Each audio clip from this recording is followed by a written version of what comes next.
Ajde, ide. Vreme do kraja dana oblačno i hladno, mestimično sa kišom, na planinama sa snegom, na severu će duvati jak severoistočni vetar. Temperatura od 5 do 10 stepeni koji se očekuje i u glavnom gradu. Aha, sam čude. Prikoli večera gledajte nas i u dnevniku i u cine. Ajde, ide.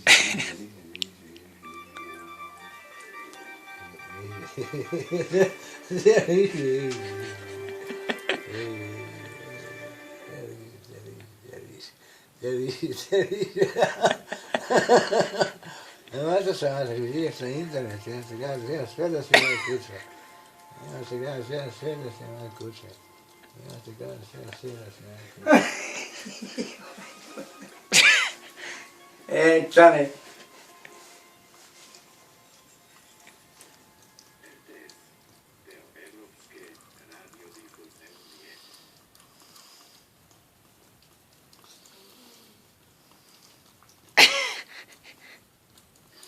Za sve stanovnike Srbije otvoreno je 11